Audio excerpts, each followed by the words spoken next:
2025 को हमने जान लिया कि कैसा जाएगा 2025। अब बारी है इस महीने जनवरी के महीने में एक बड़े परिवर्तन को समझने का।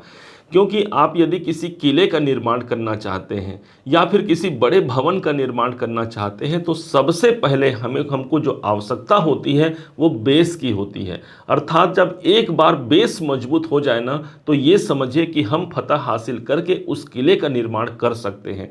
और ठीक इसी प्रकार से आज उस पारिवारिक जिम्मेदारियों का निर्वहन करते हुए इस ग्रह चक्र में जो 9 ग्रह हमारे सौर मंडल में हैं उनके जो प्रभावी ग्रह हैं मंगल देव, इनके द्वारा आज कमान थाम लिया गया है। इसी जनवरी के प्रारंभ दिन अर्थात 21 तारीख को 21 जनवरी को एक सबसे बड़ा परिवर्तन होगा जहां पर मंगल देव अपने नीचत्व राशि आपके अपने कर्क राशि को छोड़ करके अपने वक्री काल में ही एक घर पीछे प्रवेश करने जा रहे हैं। अब किसी भी ग्रह का नीचत्व अवस्था पर होना अच्छा नहीं माना जाता, जिसके कारण से अक्टूबर से लेकर के अभी 20 तारीख तक 20 जनवरी तक हमको कई परेशानियों का सामना करना भी पड़ा। जैसे कि आपके स्वास्थ्य के घर पर थे, स्वास्थ्य से जुड़े हुए कई परेशानियों को भी हमने देखा।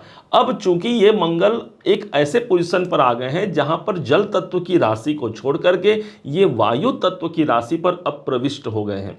अब इसका क्या प्रभाव होगा, कैसे इस प्रभाव को हम ज़्यादा अनुकूल बना सकते हैं, क्या उपाय करना चाहिए, ध्यान दीजिएगा। एक ही उपाय आपको बताएंगे जो पूर्ण रूप से आपका लॉजिकल होगा। इस दरमियान उस उपाय को करके निश्चय मानिए आप सफलता के ऊंचाइयों को प्राप्त कर सकते हैं। समझते हैं कि पूरा इन ग्रहों का माजरा है क्या।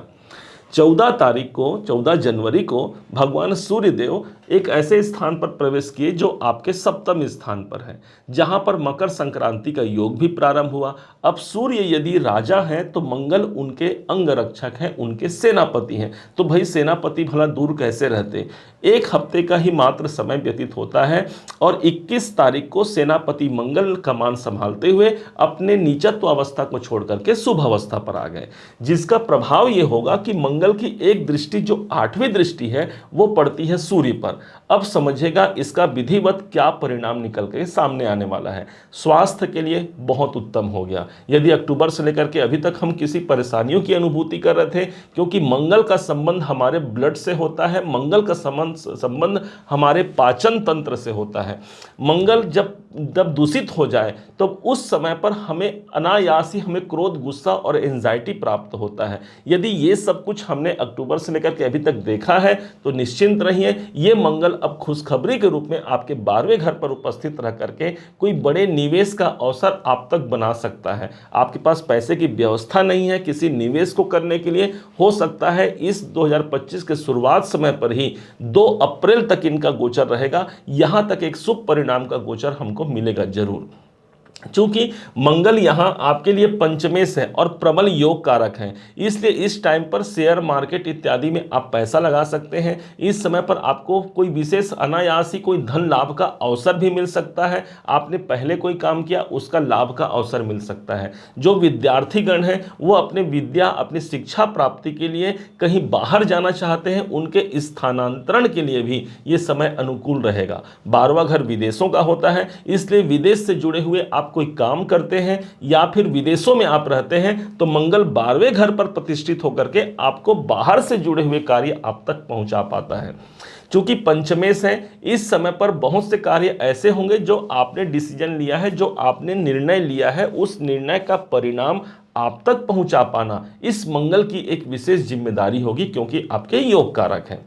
अब चूंकि इनका प्रभाव 10वें घर से है, दशमाधिपति बनते हैं मंगल, और मंगल को कहा गया है धरणी गर्भ संभूतम विद्युत कांति समप्रभम कुमारम शक्ति हस्तम तम मंगलम प्रणमाम्यहम। इस मंगल के पास अटूट शक्ति है। अब आपके कैरियर का सारा लेखा जोखा इन्हीं के पास होता है। चूंकि अभी तक नीच के चल रहे थे तो हमने देखा हमारा कर्म क्षेत्र भी किसी न किसी रूप से हमको प्रताड़ित करते हुए हमने देखा। चूंकि अब ये एक अच्छे पोजीशन पर होंगे, कैरियर के लिए एक अच्छा समय हो गया। हो सकता है आप कोई स्थानांतरण चाहते हैं, कोई ट्रांसफर चाहते हैं, तो 12वां घर हमारा ट्रांसफर का होता है और दशमेश होने के कारण आपके नौकरी, आपके पोजीशन, आपके कैरियर में कोई ट्रांसफर का योग भी बन सकता है। कोई अपने कार्य क्षेत्र को आप बाहर ले जाना चाहते हैं, अपने बिजनेस व्यापार को बाहर ले जाना चाहते हैं, योग आपके लिए अनुकूल रहेगा। अब समझिएगा, इनके पास 3 दृष्टियां होती हैं। इसके हिसाब से पहली दृष्टि से ये तीसरे घर को देखेंगे। कुछ यात्रा और निश्चय मानिए कोई स्थान परिवर्तन का योग निकल के सामने आता है। यदि आप स्थान परिवर्तन करना चाहते हैं तो आप मार्केटिंग, सेल्स या ऑनलाइन संबंधी कामों में हैं, मंगल आपको सपोर्ट करता है। इस समय पर कुछ यात्राएं भी होती हैं और उन यात्राओं के माध्यम से आप कुछ लाभ भी इस समय पर बेहतरी के रूप में प्राप्त जरूर करते हैं। मंगल के पास जो 7वीं दृष्टि है, 7वीं दृष्टि से सीधे छठे भाव को देख रहे हैं और ये स्थान आपके जॉब का है, आपके नौकरी का है। तो नौकरी को लेकर के कोई चिंताएं बनी हुई हैं, नौकरी को लेकर के कुछ अच्छा हमको अवसर प्राप्त करना है। निश्चय मानिए इनकी 7वीं दृष्टि छठे भाव पर पड़ रही है। नौकरी के लिए एक अनुकूल समय हो गया, जहां पर कोई नया डिसीजन आ सकता है, आपका इंक्रीमेंट भी संभावित हो सकता है। विशेष तौर पर कुछ परिवर्तनीय योग यहां पर बनने की संभावना रहेगी, क्योंकि 12वां घर परिवर्तन का है और छठा घर आपके जॉब, आपके मेहनत का है। तो जो आपने मेहनत किया है उसका प्रतिफल निकाल करके आप तक पहुंचा पाते हैं। अब इन्हीं मंगल के पास एक अंतिम दृष्टि है और उसे देखिएगा, वो इसकी 8वीं दृष्टि है, जो किसी अन्य ग्रह के पास नहीं है, एकमात्र मंगल के पास 8वीं दृष्टि है और उस दृष्टि के माध्यम से ये सप्तम भाव को देख रहे हैं। तो जो लोग प्रॉपर्टी से जुड़े हुए कार्य या फिर कोई जमीन से जुड़े हुए कामों को लेकर के उलझन में है, उनको ये समस्या है कि मेरी जमीन से जुड़े हुए कार्य कब होंगे, तो ये एक समय ऐसा है जहां पर आप उन कामों को, जमीन जायदाद से जुड़े हुए कार्य को आप कर सकते हैं। कोई कोर्ट केस चल रहा है, वहां पर भी एक पॉजिटिविटी यहां पर आने की संभावना काफी प्रबल होती है। सप्तम भाव पर इनकी दृष्टि होगी। एक चीज ध्यान दीजिएगा बस, कि दाम्पत्य जीवन में कुछ समस्याएं यदि हैं तो उसको सुलझाते हुए, उसको निपटाते हुए शांति का माहौल बना करके रखना है। 12वें घर से मंगल का सप्तम भाव पर देखना, दाम्पत्य में कुछ अशांतियां आ सकती हैं।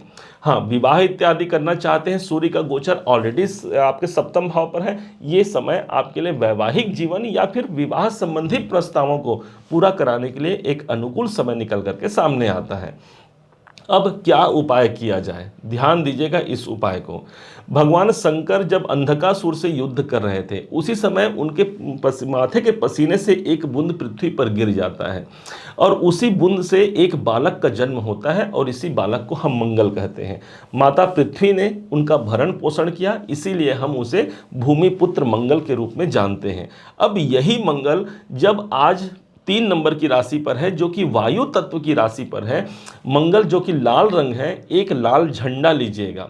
लाल झंडा लेकर के, त्रिकोण लाल झंडा होना चाहिए और इसे मंगलवार के दिन इसी बीच, मतलब 21 अक्टूबर से लेकर के 2 अप्रैल के बीच, इसी बीच किसी हनुमान मंदिर में या किसी श्री राम जी के मंदिर में इसे पंडित जी को दे करके या स्वयं भी जा करके उस ध्वजा को लगवा दीजिएगा। यहाँ ये कॉम्बिनेशन कैसे काम किया, लाल रंग जो झंडा है वो मंगल है और जो वायु है वहाँ पर हवा चलेगा और ये झंडा लहराएगा। तो जिस प्रकार से ये झंडा अपने वास्तविक पोजीशन पर रहेगा वायु तत्व की राशि पर होने के कारण, उसी प्रकार से कोई अवरोध, कोई रुकावट यदि हमारे जीवन में है तो उन रुकावटों को दूर करते हुए एक सफलता के बेहतरीन आयाम को हम प्राप्त करने वाले हैं इस दरमियान में। उम्मीद है आप सबने इसे समझा, आप सबने इसे जाना है। आपने इसे समझा, जाना, मेरे समझाने का प्रयास यदि आपको सार्थक लगा हो, मेरे समझाने का तरीका यदि आपको सार्थक लगा हो, तो हर बार की भांति इस बार भी अपना प्यार भरा लाइक और कमेंट करना कभी मत भूलिएगा। और हाँ, यदि अभी तक आपने चैनल को सब्सक्राइब नहीं किया है, सब्सक्राइब जरूर कीजिएगा। पुनः एक बार फिर आप सभी का दिवस बहुत मंगलमय हो, इन्हीं शुभकामनाओं के साथ। जय श्री राम, जय हनुमान।